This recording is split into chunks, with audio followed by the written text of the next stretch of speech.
விருச்சிக ராசி, விருச்சிக லக்னம். சந்திரன் நீசம் அடையக்கூடிய வீடு, செவ்வாய் பகவான் ஆட்சி பலம் பெறக்கூடிய ரொம்ப தன்மான சிங்கமுடைய விருச்சிக ராசி. தன்மான சிங்கம் ஆணாக இருக்கட்டும், பெண்ணாக இருக்கட்டும். எங்கிட்ட காசு இருக்குதோ இல்லையோ, நான் கஞ்சியோ கூழோ குடிக்கிறேன்னா நான் கௌரவம் எனக்கு ரொம்ப முக்கியம் அப்படின்னு சொல்லுவாங்க. ஒரு பிரச்சனை அப்படின்னு வந்துட்டா அது யாராக இருந்தாலுங்க, நீ பணக்காரனா, நீ ஏழையா, நீ எனக்கு வேண்டியவனா, நீ வேண்டாதவனா அப்படிலாம் பார்க்க மாட்டாங்க. அப்படியே அந்த விஷயத்த வந்து பார்த்திங்கன்னா, நீ பண்ணினது தப்பு, நீ பண்ணினது சரி அப்படிங்கிற விஷயத்த ரொம்ப தெளிவாக இருக்கக்கூடிய நபர்கள். ரொம்பவே தூண்டி விட்டோம்னு வச்சுக்கோங்க, விருச்சிகத்தை அப்படியே பொங்கிரும்.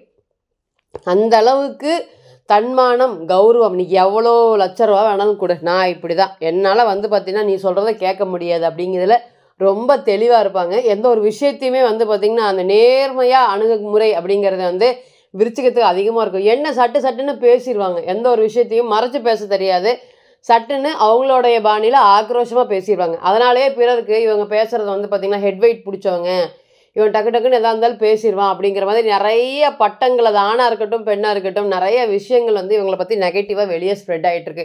எல்லாருமே சொல்லுவாங்க விருச்சிக ராசி, ஐயோ விருச்சிக ராசி அப்படிம்பாங்க அந்த மாதிரி. ஆனால் முதல்ல வந்து பார்த்திங்கன்னா தாயன்பு கடகத்துக்கு இணையான ராசி. நல்லா பார்த்துக்கோங்க அம்மாவை. அதே போல் வந்து பார்த்திங்கன்னா யார் ஒருத்தருக்கு எந்த பிரச்சனைனாலுமே முன் வந்து நிற்பாங்க. ஓடி ஒளியறதுக்கு இவனுக்கு நீ ஆகாதுன்னா நான் வந்து நிற்க மாட்டேன் அப்படிங்கிறதெல்லாம் இல்லை. எந்த ஒரு பிரச்சனையாக இருந்தாலுமே கடைசி வரையும் தோள் கொடுத்து போராடக்கூடிய ராசி. இன்றைக்கி அந்த மாதிரி எல்லாரையும் காப்பாற்றுறதுனாலே நான் இன்றைக்கி கஷ்டப்பட்டுட்டு இருக்கிற மாதிரி ஒரு சூழ்நிலைகள் வருதுங்க. எதிரி கூட கருணை காட்டுறதுனாலேயே நான் இன்றைக்கி இந்த மாதிரி இருக்கிறேன் அப்படிங்கிற மாதிரி நிறைய விஷயங்கள். காலப்புருஷனுக்கு எட்டா பிறந்தால் நாங்கள் என்ன கஷ்டப்படணுமா, தொடர்ந்து கஷ்டப்பட்டுட்டே இருக்கிற மாதிரி ஒரு சூழ்நிலைகள் எல்லாமே இருக்குது இந்த விருச்சிகத்துக்கு அப்படின்னா எஸ், நிச்சயமாக இருக்குது. இன்றைக்கி முருகனுடைய அருளோ அப்படி மட்டும்தான் இருக்குது அப்படின்னு நினச்சி அனுதினமும் நாங்கள் கடந்துட்டுருக்குறோம். நிறைய மனக்கவலைகள், கஷ்டங்கள். வாழ்க்கையை எங்கே ஆரம்பிச்சிடும் முக்கியமாக அதுதான். பல நாட்கள் அழுதுருக்கீங்க. எந்த இடத்துல வேலை செய்கிறீங்களோ அந்த இடத்துல நினச்சி வாழ்க்கையில் எங்கே ஆரம்பித்தனோ அங்கேயே வந்து நிற்கிறனே, திருப்பி அதே வேலைக்கு வந்துட்டேனே, அதே மாதிரி இருக்கிறனே, வளர்ச்சி இல்லாமல் இந்த ஏமாற்றத்துக்கு நான் மட்டும்தான் காரணமா அப்படிங்கிற மாதிரி கேள்விகள் 1000 இருக்குது. இந்த உஷாராக இருந்திருக்கலாமே, உஷாராக பழச்சிக்கலாமே, இப்படி பார்த்து பேசியிருந்துருக்கலாமே அப்படிங்கிற எண்ணங்களும் இன்றைக்கி போயிட்டுருக்கு. யார் என்ன ஏமாத்தினாலும் கடவுள் இருக்கார் பார்த்துக்குவார் அப்படிங்கிற மாதிரி. எவ்வளோ வலிகள் இருந்தாலும், எவ்வளோ வேதனைகள் இருந்தாலும் ஓடிட்டு இருக்கக்கூடிய, தொடர்ந்து நிற்காமல் ஓடிட்டு இருக்கக்கூடிய விருச்சிக ராசி. யார் என்ன ஏமாற்ற போகிறாங்க அப்படின்னு நினச்சிட்டே பல விஷயங்களை வந்து உங்களுக்கு ஏமாற்றி கொடுத்துருக்காங்க.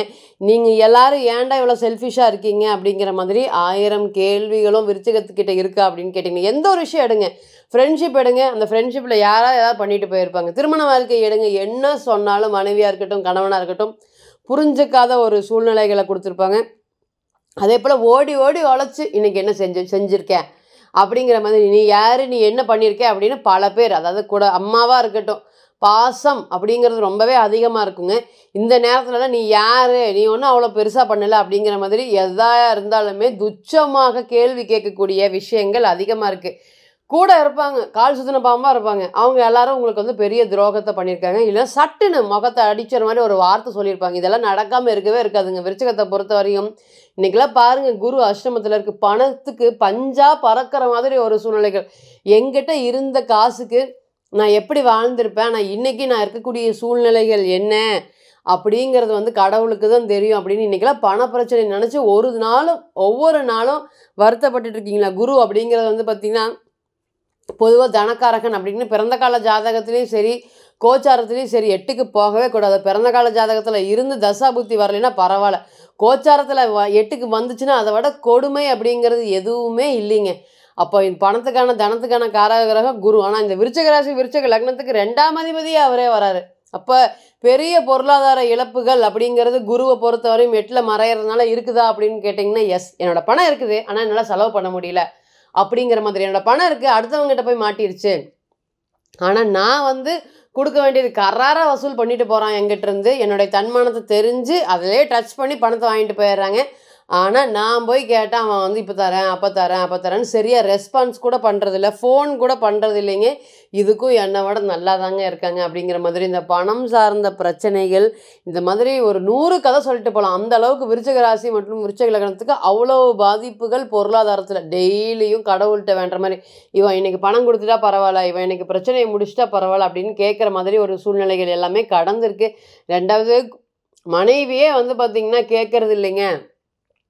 என்ன சொன்னாலுமே வீட்டில் கூட புரிஞ்சுக்கிறது இல்லை அப்படிங்கிற விஷயங்கள். ரெண்டாவது காதல் அப்படிங்கிற கிரகமான குரு பகவான் வந்து பார்த்திங்கன்னா 8க்கு போயிட்டார். அந்த காதலில் வலி வேதனைகள் ரொம்பவே அதிகமாக இருக்குது. மற்ற ராசியை கம்பேர் பண்ணும்போது மற்ற ராசியெல்லாம் வந்து பார்த்திங்கன்னா சரி அப்படின்னு காம்ப்ரமைஸ் ஆகிட்டு போயிடும். ஆனால் விருச்சிகத்தை பொறுத்தவரை காம்ப்ரமைஸ் ஆகவே ஆகாது. தொடர்ந்து அதை முழிச்சிட்டு அது என்ன அதுக்கு அந்த பிரச்சனையை சால்வ் பண்ணுறதுக்காக ஒரு விஷயங்களும் டெய்லி தூங்காமல் யோசிச்சுட்டு இருக்கும். இதெல்லாம் தான் வந்து பார்த்திங்கன்னா விருச்சிகத்தை பொறுத்தவரை இன்னைக்கு நடைமுறையில் போயிட்டு இருக்கக்கூடிய விஷயங்கள். இந்த நேரத்தில் குரு சூரியன்கிற சிவராஜ யோகம் மறுபடியும் பாருங்கள், இந்த யோகம் அஷ்டமத்தில் அமைஞ்சிருக்கு. 8ஆம் இடத்துல இருக்கக்கூடிய பலன்கள் என்ன மாதிரியான விஷயங்களை கொடுக்க போகுது? விருச்சிக ராசி தடுமாறிட்டு இருக்கிறது அடுத்த ஸ்டேஜுக்கு போகுமா? நிறைய நட்பலன்கள். சனீஸ்வர பகவான் நல்லா இருக்காரு. கேது பகவான் தொழில் அப்படியே ஸ்டாப் பண்ணி வச்சுருக்காரு. கண்ணுக்கு எதிராக இது என்ன ஆகுமோ ஆகாதோ, இது எத்தனை நாள் வருமோ வராதோ அப்படிங்கிற மாதிரி விஷயங்கள். திருமண வாழ்க்கையை பாருங்கள், சுக்கிரன் அப்படிங்கிறது ராசிக்கு 6ல். இன்றைக்கி நம்ம பேசும்போது இன்றைக்கி தான் அஸ்வினி 1 டிகிரியில் என்ட்ரு ஆகிறார். அப்போ இந்த கிரக சேர்க்கைகள்லாம் விருச்சிகத்துக்கு எப்படி இருக்க போகுது, என்ன மாதிரியான பலன்களை கொடுக்க போகுது அப்படிங்கிறத பார்க்கலாம். முதல்ல அஷ்டமஸ்தானத்தில் இருக்கிறனால பயப்பட வேண்டாம். ஆயுள் சம்மந்தப்பட்ட தொந்தரவுகள் இருக்காதுங்க. ரொம்ப பயந்துகிட்டே இருக்கீங்க.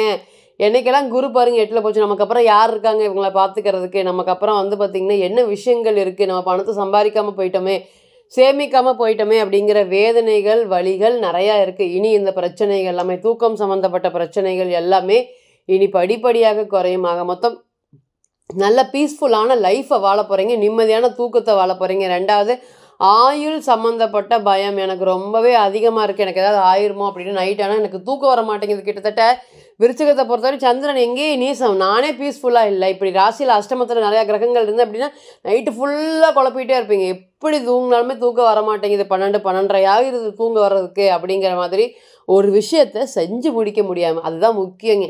இங்கே என்னென்னு அப்படின்னு கேட்டிங்கன்னா, ஒரு விஷயத்தை ஆரம்பிக்கிறேன், அது முடிக்கவே முடியல. உதாரணத்துக்கு டெய்லி போகக்கூடிய ரூட்டு அதுவே மறந்துட்டு வேறு வழியில் போகிறேன். என்னோடய மைண்டே என்கிட்ட இல்லை. பொதுவாக அந்த 5 அப்படிங்கிறது நிறைய நம்ம சொல்லிகிட்டே போகலாம். காதல், அப்புறம் குழந்தைகள், அதுக்கப்புறம் வந்து பார்த்திங்கன்னா மைண்டு. இது எதுவுமே விருச்சிகத்துக்கு இப்போ தெளிவாக இருக்கா அப்படின்னு கேட்டிங்கன்னா இல்லை. இனி வரக்கூடிய காலங்களில் வெளியூர் போய் நான் பிழைக்கலான் இருக்கேன். எனக்கு அங்கேயாச்சும் ஓரளவுக்கு ஒரு நல்ல பேரும் புகழும் ஏற்படுத்தி கொடுக்க முடியுமா? வெளிநாடு போகலான்ட்டு இருக்கேன்.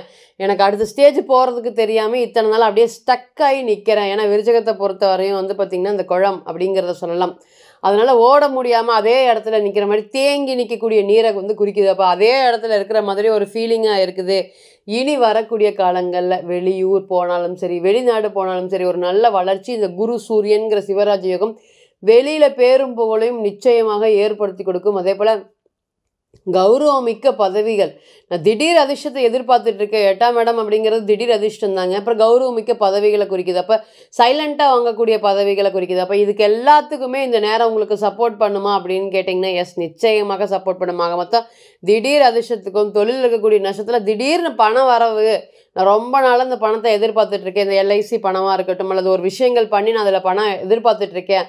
இந்த பணம் வந்தால் நான் கொஞ்சம் வந்து பார்த்திங்கன்னா நான் ஓரளவுக்கு மீண்டு வெளியே வந்துடுவேன் அப்படின்னு சொல்லக்கூடிய நபர்கள் அனைவருக்குமே இந்த 8ஆம் பெரும் பலம் பெறதுனால நீங்கள் எதிர்பார்க்கக்கூடிய பண வரவுகள் நிச்சயமாக கிடைக்கும். பொருளாதாரம் சார்ந்த விஷயத்தில் இருக்கக்கூடிய பிரச்சனைகள் எல்லாமே இனி படிப்படியாக விலகும். சிங்கம் மாதிரி பழைய மாதிரி இருக்கக்கூடிய, ஏன்னா குருவோட சூரியன் இணைஞ்சிருக்கு பார்த்திங்களா, இணைஞ்சு 2ஆம் இடத்தை பார்க்கறதுனால வருமானத்தை கொடுத்து உங்களுக்கு ஒரு ஹோப்பை ஏற்படுத்தி கொடுக்கும். அதனால் மனசு அப்படியே இருந்தாலும் உடல் அப்படிங்கிறது வந்து பார்த்திங்கன்னா ரொம்ப ஃப்ரெஷ்ஷாக இருக்கும். அதனால் பொருளாதாரம் வரதுனால உங்களுடைய மன மாற்றம் எல்லாமே வந்து நிகழ்கிற மாதிரி இருக்குமா அப்படின்னு கேட்டிங்கன்னா எஸ், குரு சூரியன் 2ஆம் இடத்தை பார்க்குறாரு. உங்களுடைய பேச்சு அனல் வீசுகிற மாதிரி இருக்குங்க. நான் இப்படி தான் போயிட்டு வா அப்படிங்கிற மாதிரி. இத்தனால ஓடி ஒளிஞ்சு தலையை குமிஞ்சு ஒரு விஷயங்களும் ஒரு ஃபங்க்ஷனும் போயிட்டு இருந்திருக்கீங்க. இனி நம்ம எதுக்கு பயப்படணும், நம்ம என்ன பண்ணணும் அப்படிங்கிற மாதிரியான காரியங்கள் எல்லாமே நடக்க போகுது. அதனால் தைரியம், தன்னம்பிக்கை, துணிச்சல், செயல்திறன், வேகம், விவேகம் இது எல்லாத்துக்குமே தீர்வாக போகுது. அதே போல் திருமண வாழ்க்கை மட்டும்தான் ரொம்ப கொஞ்சம் கஷ்டமாக இருக்கும் அப்படிங்கிறதுல எந்த மாற்றம் இல்லை. ஏன்னு கேட்டிங்கன்னா சுக்கிரன் கிட்டத்தட்ட சுக்கிரனும் சரி செவ்வாயும் சரி அவ்வளோ பலம் பெற மாதிரி ஒரு சூழ்நிலைகள் இல்லை. அப்போ திருமண வாழ்க்கையில் ரொம்ப பேச்சுவார்த்தை அப்படிங்கிறது ரொம்ப கவனமாக இருக்கணும். அப்படி இல்லைன்னா திருமண வாழ்க்கையை கஷ்டமாக லீட் பண்ணுற மாதிரி வருமா அப்படின்னு கேட்டிங்கன்னா எஸ், இந்த கோச்சார காலங்கள் விருச்சிக ராசிக்கு அப்படி தான் இருக்குது. ஸோ ரொம்ப ரொம்ப மிக கவனமாக பண்ணுறது ரொம்பவே சிறப்பு அப்படிங்கிறத சொல்லலாம். இப்போ நீங்கள் கேட்டுருந்துட்டு இருந்த அனைத்துமே கோச்சார பலன்கள் தான். கோள்களுடைய சாரம் அனுதினமும் மாறும். இன்றைக்கி ஒரு கிரகம் ஒரு நட்சத்திரத்தில் பயணிக்கும், நாளைக்கு அதே கிரகம் வேறு நட்சத்திரத்தில் பயணிக்கும். பிறந்த கால ஜாதகம் அப்படிங்கிறது 100%, கோச்சாரம் அப்படிங்கிறது 40லேருந்து 60% மட்டுமே பொருந்தும். தனிப்பட்ட ஜாதகத்தை நம்ம எடுத்து தசை புத்தி நடப்பு அந்தரம் கணிக்கும் போது கிரகம் பெற்ற பலம் பலவீனம் அடிப்படையில் பலன்கள் நிச்சயமாக கூடவோ குறையவோ செய்யும். அப்படிங்கிற எந்த ஒரு மாற்றமும் இல்லை. தனிப்பட்ட ஜாதகத்தை ஆலோசனை பண்ண விருப்பப்பட்டால் கீழே இருக்கக்கூடிய நம்பருக்கு கான்டாக்ட் பண்ணுங்கள். நான் வணங்கக்கூடிய நரசிம்மர் உங்கள் எல்லோருக்குமே நல்ல வளமான வாழ்க்கையை ஏற்படுத்தி தர நிச்சயமாக பிரார்த்தனை பண்ணிக்கிறேன். மீண்டும் ஒரு பதிவில் உங்களெல்லாம் சந்திக்கும் வரை உங்களிடமிருந்து விடை பெறுவது உங்கள் அஸ்ட்ரோ புவனேஸ்வரி. நன்றி, வணக்கம்.